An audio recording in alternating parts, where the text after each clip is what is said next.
Dear students, आज हम लोग इंग्लिश लैंग्वेज में क्लास 6 का लेसन नंबर 2 जो कि लेसन नेम है ट्रीज, उसका रीडिंग लगाएंगे, उसको समझेंगे। ये ट्रीज क्या है? ये एक पोएम है जिसको लिखने वाले जॉन जर्नी जॉनसन है। इसको लिखने वाले कौन है? John journey Johnson. ये ट्री में मेन ये दिखाया गया है कि सीजन कैसे चेंज होता है और सीजन चेंज होने के बाद ट्री पे, प्लांट पे उसका क्या इफेक्ट पड़ता है, उस चीज को बताया गया है। तो देखिए, रीडिंग हम लोग लगाते हैं। Ready with leaves and with birds stood the tree, shall I take them? The frost said, now puffing with glee. Oh my, no, let them stand till flower are at hand. All trembling from tree top to root came the pili. Flowers unfolding the birds gladly sung. Shall I take them? The wind said and merrily sung. Oh my, no, let them stand till cherries are at hand, protested the tree, while it quivering hung. The cherries came forth neath the sun's glowing eye. Shall I take them? A rosy young girl's eager cry. Oh my, yes, you can take. I've kept them for you sake. Low bending its branches, the tree brought them nigh.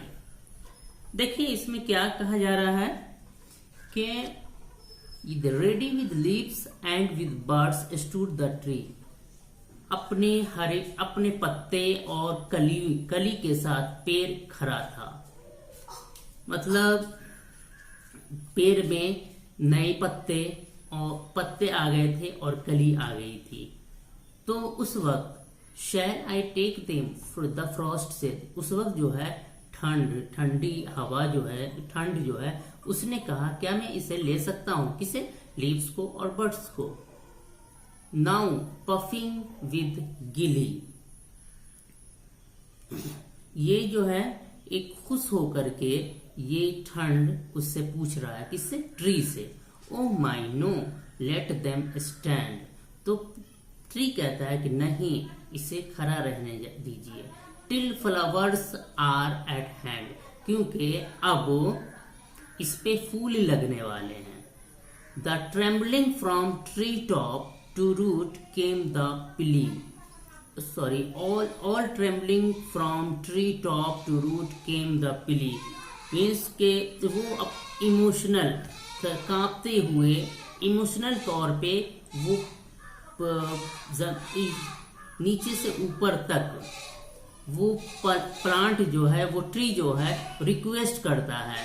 Flowers unfolding the birds gladly संग, और ये कहता, ये tree request करता है कि इस पर जो फूल होंगे तो इस पर चिड़िया आकर के खुशी में गाएंगी।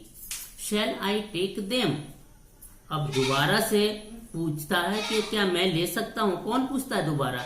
The wind said and merrily song, ये अब हवा जो है वो पूछता है कि क्या मैं इसे ले सकता हूं? किसे? पेड़ के, ट्री के लीव्स और बर्ड्स को।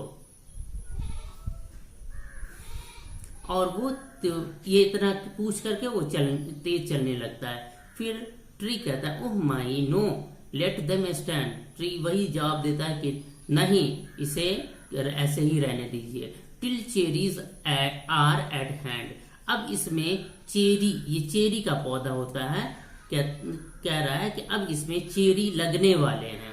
Protested the tree while it quivering hung, और इससे जूझता रहा पेड़, उस वक्त तक अपने आप को बचाता रहा जब तक ये जो पत्तियां थी, ये हवा जो था, थोड़ा शांत न हो गया। The cherries came forth neath the sun's glowing eye, The cherries came forth neath the sun's glowing eye. अब उसके बाद पेड़ पे चेरी लग जाते हैं जो सूरज की रोशनी में चमकते होते हैं। तो उस वक्त फिर पूछा जाता है शैल आई टेक देम, क्या मैं इसे ले सकता हूँ। ए रोजी यंग गर्ल्स ईजरली कराई, एक खूबसूरत सी लड़की खुशी से चीखती है कि क्या मैं ये ले सकती हूँ। ओह माई यस यू कैन टेक। तो पेड़ इससे कहता है कि हाँ तुम ले सकते हो। I kept them for your sake, मैं इसे तुम्हारे लिए बचा के रखा हूं। लो बेंडिंग इट्स ब्रांच, और वो पेड़ अपने ब्रांच को, अपनी डाली को नीचा करता है। द ट्री ब्रॉट देम नाई, और वो पेड़ उस अपने ब्रांच को इतना नजदीक लाता है ताकि वो लड़की उसे पा सके और चेरी को तोड़ सके। तो देखिए इसमें पेड़ और उस पेड़ पर असर पड़ने वाले जो सिचुएशन होती है उसको बताया गया है। इसमें यह बताया गया है कि एक चेरी है वो कब फलता है। तो इसमें ये क्लियर किया गया है कि जब पेड़ अपनी पत्तियां गिरा देती हैं, और ठंडी की शुरुआत में पेड़ अपनी पत्तियां गिरा देती हैं और उसकी जगह पे नई पत्तियां आ जाती हैं, तो उसमें कलियां होने लगता है, उस फूल होने लगता है। और जब मौसम कुछ गर्म हो जाता है, तेज हवा चलने लगती है, उस वक्त इसमें फल होता है और उसके बाद ये कुछ दिनों में खाने के लायक हो जाता है।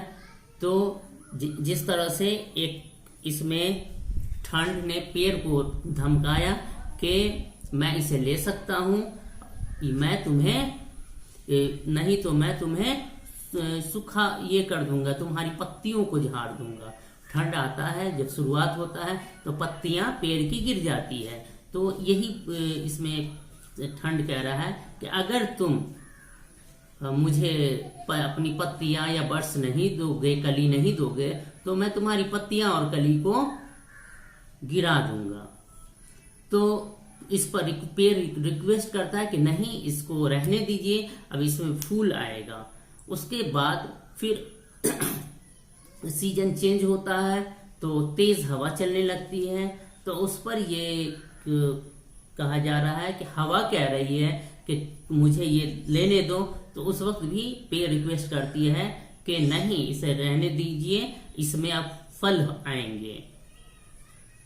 तो और उसके बाद इस तरह से पेड़ अपने आप को बचाता है। उसमें फिर जाकर के फल होता है। फल को देख करके एक लड़की खुशी से चिल्लाती है और पूछती है कि क्या मैं इसे ले सकती हूँ। तो वहां ये कहा जाता है कि हाँ तुम ले सकते हो, तो तुम्हारे लिए मैं ये बचा के रखा हुआ हूँ। और पेड़ अपनी डाली को नीचा कर देता है ताकि वो लड़की इसे ले सके। तो ये आपका लेसन नंबर 2 है। इसमें कुछ वर्ड्स हैं और उसके मीनिंग दिए हुए हैं, जैसे कि पफिंग क्या होता है, blowing out in clouds. Glee means delight. At hand, something that has appeared and is around. Plea an emotional request. Quivering, shaking slightly.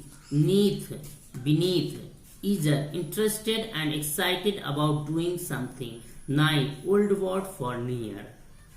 इसे आप लोग अपनी कॉपी में नोट करेंगे और याद करेंगे। तो आज के लिए यही वीडियो खत्म करते हैं। Thank you.